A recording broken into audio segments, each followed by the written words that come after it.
Hello everybody and welcome to the show. Now, seeing as how we're entering the kind of lull period of spring for video games, I thought it would be a nice change of pace to review a piece of equipment rather than an actual video game.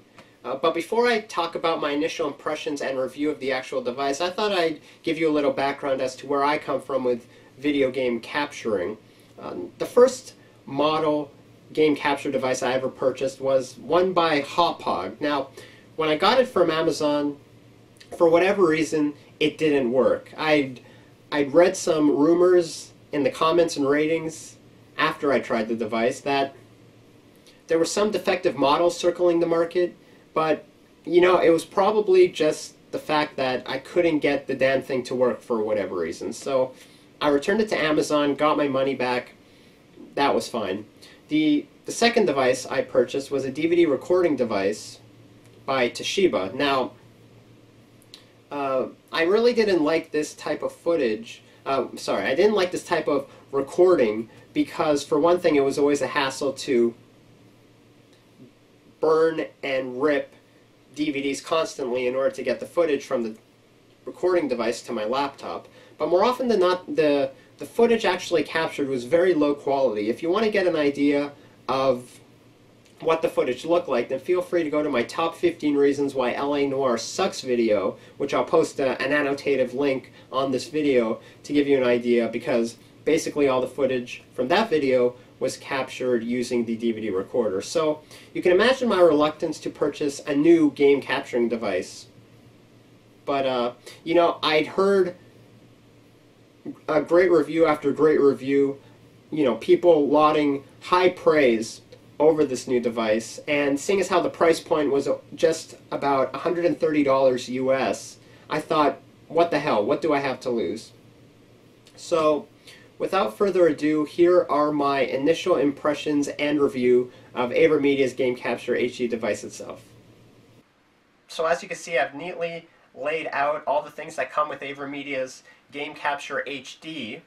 So let's get started. First, you have the main box that helps you record footage. Then you've got assorted user manuals and product warranties. Then you've got this nifty little remote control, which, to give you an idea of its size, I'm just putting it on top of the box like so. Also, the remote control comes with two AAA batteries, which was very nice of the people at AverMedia to include. Then you've got your DC power cord, which plugs into any North American power outlet. Then you've got your main component cable, and this plugs into the back of the console, and then with the red, green, and blue component cables, along with the red and white power cables, audio cables connecting to the box itself. And this either connects to your Xbox 360, your PS3, or your Wii, depending on which console you're using. And finally, we have the other component cables. These two are separate, the first one being the audio cables. These are the red and white cables which attach from the box to your TV. And then you have your red, green, and blue video cables which attach from the box itself to the back of your TV. Both cables and the main component cables are necessary for recording and capturing video game footage. So that just gives you an idea of what comes with it. Also, for the purposes of this demonstration, I am using a 500 gigabyte Toshiba external hard drive, which I purchased for about $80.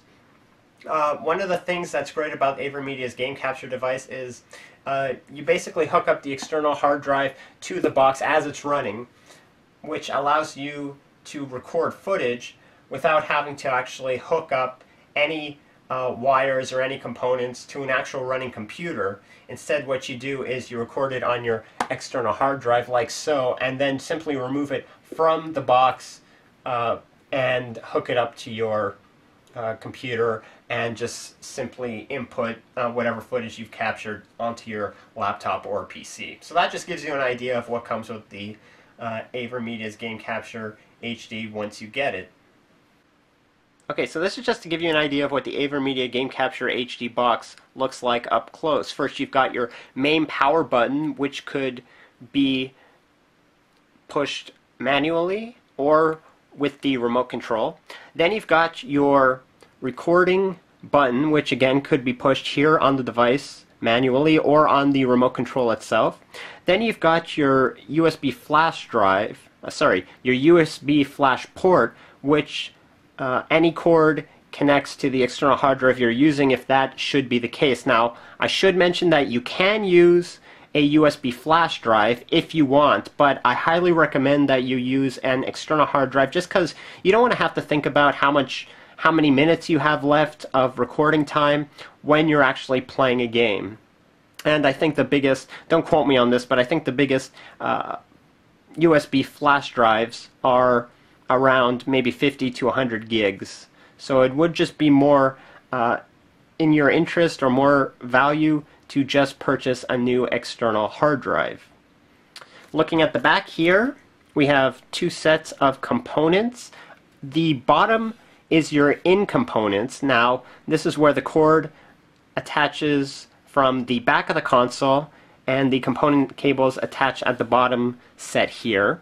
Then you've got the above component outputs, which connect from this device to the back of your television. Of course, you've got your DC input here, which is where the cord connects to the power outlet itself. And just underneath here, one thing I'd like to mention also, that it allows for an internal hard drive to be inputted as well, if that's what you prefer. They're for internal hard drives that are sizes 9.5 millimeters or 12.5 millimeters. Now, I don't use internal hard drives, I prefer external hard drives, but to each his own. If that's what you prefer, it's nice to know that AverMedia put that in mind when using their device. So that just gives you an idea of what the box looks like up close. Now, first I just wanted to talk generally about the footage captured with this device. Now, first of all, the manufacturer recommends that you download their latest firmware that doesn't come with the device when you open it. Now, this firmware is free of charge on AverMedia's website, so all you have to really do is download it, use an external hard drive to input the firmware onto the device, and it'll just update. Very easy peasy, very accessible. As you can tell, I'm probably not the most technical person when using game capture, but they make it very easy. Now, as you can see by the footage in front of you, I'm operating this at 720p, and one of the advantages of the device, which I found to be a pleasant surprise, was that even though I had a really modern LCD television, the best quality I was able to get out of it with my Xbox 360 or PS3 was 480p.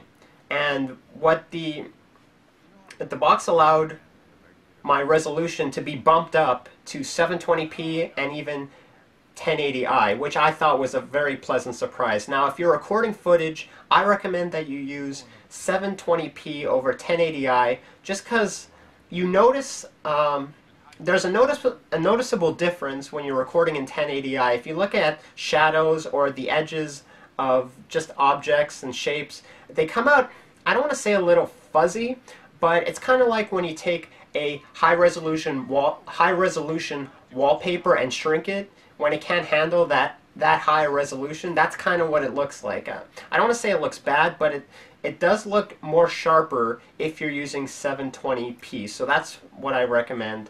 It runs smoothly with all the animations and just it's very sharp, and it just looks fantastic. I don't know how else to describe it. Now, I did have some problems when it came to inputting the footage from the device onto my laptop. But now it uses H.264 video compression to record the high quality videos, but when the AVI formatted videos eventually got onto my system, now they would play fine, that's not the issue. It's just that when I drag and drop them onto Sony Vegas Platinum 11, which I currently use, it wouldn't recognize the format.